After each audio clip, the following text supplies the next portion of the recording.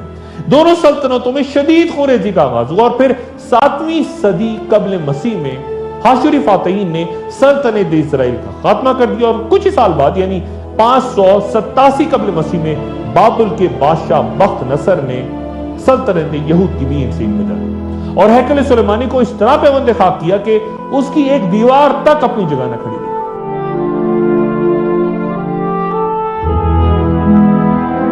اور تابوت سکینہ ایسا غائب ہوا کہ آج تک نہ مل سکا اور یہودیوں کو وہاں سے باہر نکال دیا گیا۔ 70 سال کے بعد ایرانی بادشاہ سائرس اعظم نے یروشلم کو دوبارہ تعمیر کر کے یہودیوں کو واپس آنے کی اجازت دی، جنہوں نے پھر ہیکل سلیمانی کی تعمیر شروع کی۔ ہیرود بادشاہ نے، جو کہ تاریخ میں انتہائی ظالم حکمراں کے طور پہ یاد کیا جاتا ہے، اس نے کئی یہودی مذہبی پیشواؤں کے علاوہ خود اپنے خاندان کو بھی مار ڈالا تھا۔ اس نے یہودیوں کو خوش کرنے کے لیے اور اپنی حمایت حاصل کرنے کے لیے دوبارہ ہیکل سلیمانی کو شاندار انداز میں تعمیر کیا اور یہودی مورخین کے مطابق یہ ہیکل سلیمانی کی دوسری تعمیر تھی، لیکن یہ بھی صرف 430 سال تک قائم رہ سکی اور اس دوران بھی وہ تابوت سکینہ جو بخت نصر کی تباہی کے دوران لاپتہ ہو گیا تھا وہ اس تمام عرصے بھی یہاں واپس نہ لائے جا سکے۔ یہ معبود بھی 70 عیسوی میں رومن حکمراں ٹائٹس کے ہاتھوں یروشلم کی تباہی کے ساتھ ہی پھر تباہ ہو گیا جب یہودیوں نے رومنز کے خلاف بغاوت کی ناکام کوشش کی۔ بیان ہوتا ہے کہ تقریباً 1.5 لاکھ یہودی اس دوران قتل ہو گئے اور ہزاروں کو پکڑ کے ایمفی تھیٹرز میں جنگلی جانوروں کے سامنے رومنز نے ڈال دیا اور کوئی یہودی یہ بتانے کے لیے بھی زندہ نہ بچا کہ ہیکل سلیمانی کہاں گیا۔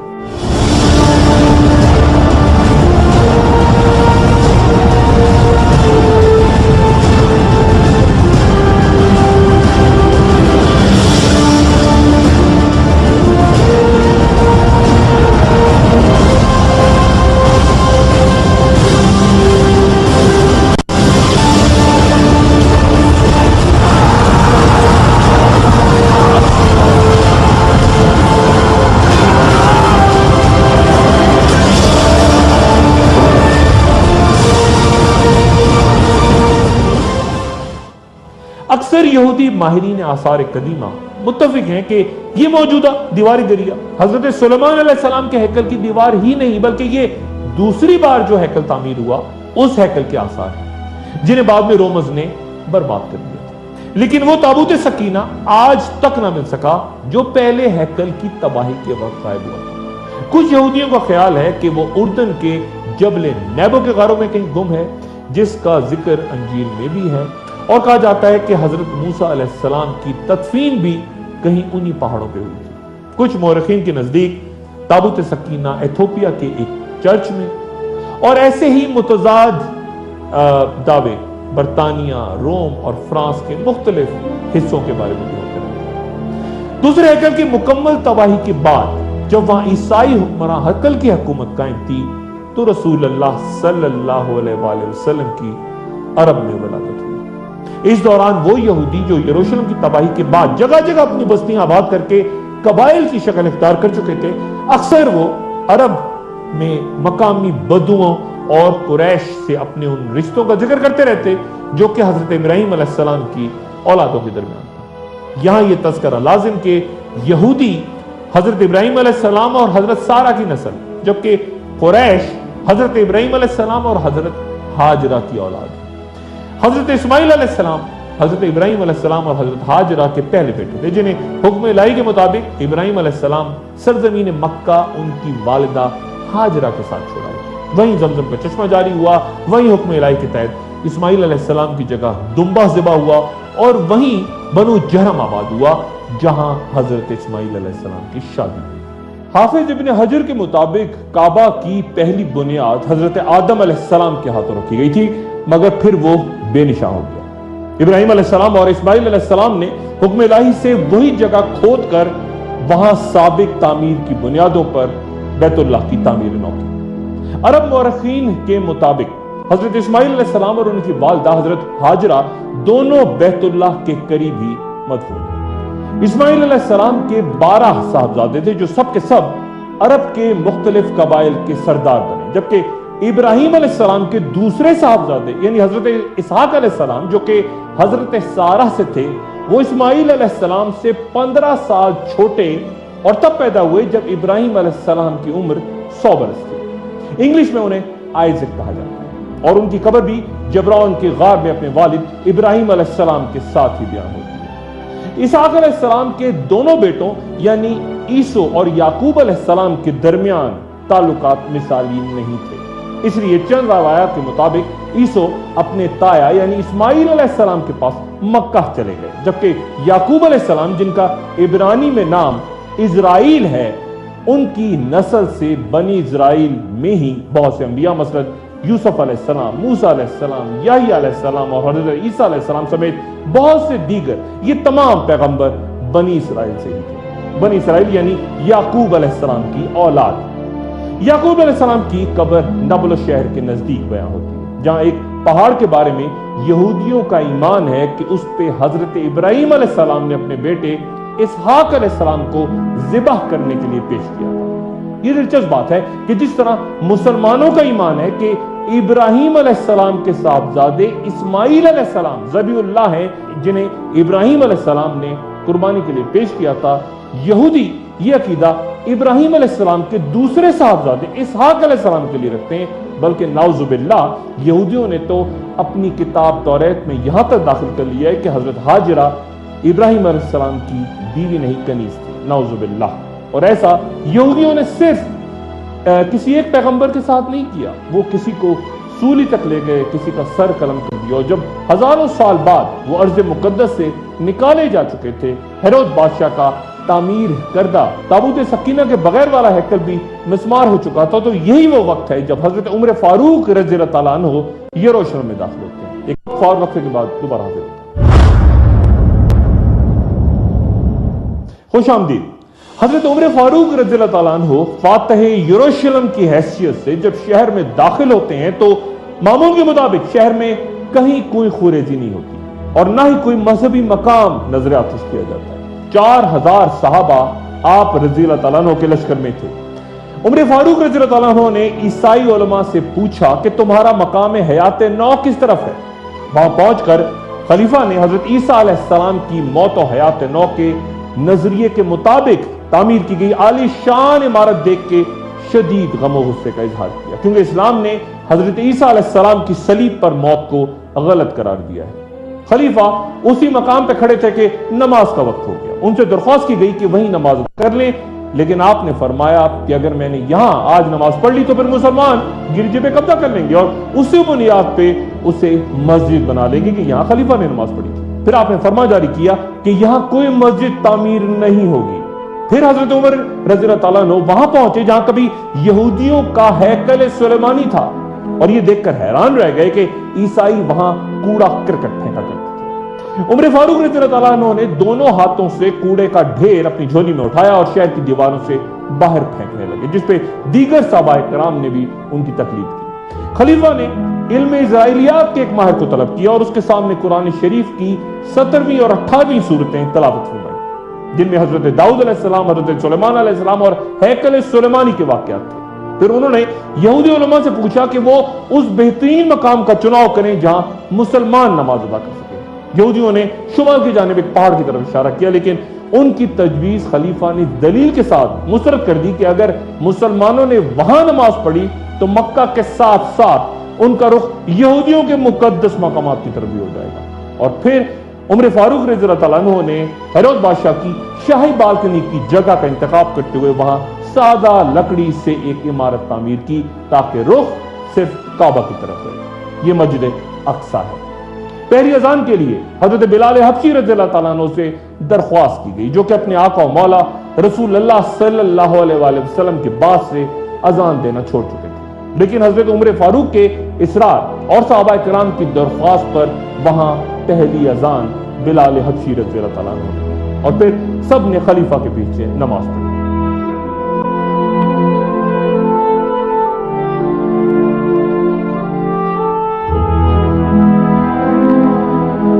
تاریخ بیان کرتی ہے کہ سادہ سی ابتدا کے کچھ 50 سال بعد یروشلم میں عظیم الشان اسلامی طرز تعمیر کا آغاز ہوا تو یہ شہر بیت المقدس یا القدس کہلائے جانے لگا، اور پھر 72 ہجری میں خلیفہ عبد المالک بن مروان نے اس مقام پر جہاں سے رسول اللہ صلی اللہ علیہ وآلہ وسلم شب معراج کو براق پہ سوار ہو کے آسمانوں پہ تشریف لے گئے تھے، ایک ہشت پہلو عمارت کی بنیاد رکھی جسے مکمل ہونے میں 4 سال لگے اور جسے قبۃ الصغریٰ یا ڈوم اور راک کہتے ہیں۔ یہ عمارت اور گنبد جس جگہ تعمیر ہے اس کے بارے میں کئی روایات ہیں، جن میں سے ایک یہ بھی ہے کہ طوفان نوح علیہ السلام کے بعد ان کی کشتی اسی مقام پہ آ کے رک گئی تھی۔ یہ بھی بیان ہوتا ہے کہ روز قیامت حضرت اسرافیل علیہ السلام اسی چٹان پہ کھڑے ہو کے سور پھونکیں گے، اور یہ بھی کہا جاتا ہے کہ یہیں حضرت داؤد علیہ السلام کے زمانے میں یہودی اپنی قربانیاں لا کے رکھتے تھے، اور آسمان سے آنے والی آگ کا ایک شعلہ جب اس قربانی کو جلاتا تو یہ قربانی کی قبولیت کی علامت تصور ہوتی۔ مسجد کے تمام دروازوں پر سونے چاندی کی تختیاں لگی ہیں اور 4 مینار، 3 مغرب کی جانب اور ایک ان کے بالکل سامنے۔ مسجد اقصی اس گنبد والی مسجد سے کچھ فاصلے پہ اسی حرم کے جنوبی حصے میں تعمیر ہے۔ یہ وضاحت اس لیے ضروری کہ بہت سے حضرات اس سنہری گنبد والی مسجد یعنی قبۃ الصغریٰ کو ہی مسجد اقصی سمجھتے ہیں، اس لیے وضاحت لازم ہے۔ مسجد اقصی روئے زمین پہ کعبہ کے 40 سال بعد یعنی حضرت داؤد علیہ السلام کے دور میں تعمیر ہونے والی دوسری مسجد ہے، اور اس کی پرانی عمارت کی باقیات کی ایک دیوار یعنی اس جگہ کی ایک دیوار پر مسلمان بھی مان رکھتے ہیں، اسی دیوار کو جس دیوار کو یہودی اپنی مقدس ترین عبادت گاہ یعنی دیوار دریا بھی کہتے ہیں، اور ہیکل سلیمانی کی بربادی اور اپنی گمشدہ عظمت کی یاد میں وہاں روتے رہتے ہیں۔ یہ بیان بھی ضروری ہے کہ مسجد کا لفظ اکثر مورخین صرف مسجد اقصی کی عمارت کے لیے استعمال نہیں کرتے بلکہ اس تمام رقبے کے لیے کرتے ہیں جہاں حرم شریف کی حدود میں دیگر تعمیرات بھی موجود ہیں، بشمول تمام مینار، گنبد، دالان اور قبۃ الصغریٰ۔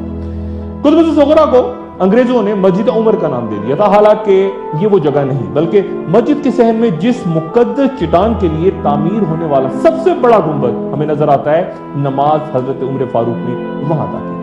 تھی۔ یہ تذکرہ بھی عام ہے کہ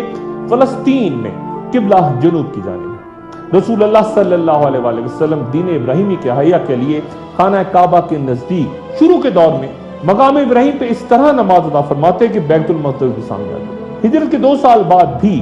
آپ صلی اللہ علیہ وآلہ وسلم بیت المقدس کی جانب ہی رخ کر کے نماز ادا فرماتے، لیکن پھر ایک روز آپ صلی اللہ علیہ وآلہ وسلم مدینہ منورہ سے باہر مسجد بنی سلمہ میں بیت المقدس کی جانب رخ کر کے نماز ادا فرما رہے تھے، اور ابھی 2 رکعت نماز ادا فرمائی تھی کہ وہی نازل ہوئی، اے محمد صلی اللہ علیہ وآلہ وسلم اپنا رخ مسجد الحرام کی طرف پھیر دو اور جہاں بھی ہو اسی طرف رخ پھیرو۔ چنانچہ باقی نماز رسول اللہ صلی اللہ علیہ وآلہ وسلم نے خانہ کعبہ کی طرف رخ کر کے ادا کی، اور اسی بنیاد پہ تحویل کعبہ کے واقعے کے بعد مسجد بنو سلمہ کا نام مسجد القبلتین ہو گیا، یعنی 2 قبلوں والی مسجد۔ گفتگو کے آغاز میں نے بات کی تھی کہ قرآن میں یروشلم کا نام لے کے ذکر نہیں، لیکن آخر الزمان کی ایک علامت اس طرح بیان ہوتی ہے، اور اس یعنی موسیٰ علیہ السلام کے بعد ہم نے بنی اسرائیل سے کہا کہ اس سرزمین میں سلامتی سے رہو، اس شرط کے ساتھ کہ تم راہ راست پہ قائم اور اللہ کے فرما بردار بن کے رہو گے۔ پھر جب آخرت کا وقت قریب آئے گا تو ہم دنیا کی دیگر قوموں میں سے نکال کر تمہیں یہاں لے آئیں گے۔ قرآن شریف کی اس آیت پہ ذرا غور فرمائیے کہ ہم تمہیں دنیا کی دیگر قوموں سے نکال کر وہاں لے آئیں گے، اور پھر ذرا موجودہ ملک اسرائیل کو دیکھیے جہاں دنیا بھر کے ملکوں بشمول مسلم ممالک، یورپ، ہر جگہ سے لوگ وہاں جمع ہو چکے ہیں، کئی یورپی ممالک سے بھی لوگ وہاں پہنچے ہیں، اور بڑی تعداد میں یہ ہجرت تو کیا اس پیش بینی پر ہمارا دل اللہ کی عظمت کا مزید قائل نہیں ہو جاتا؟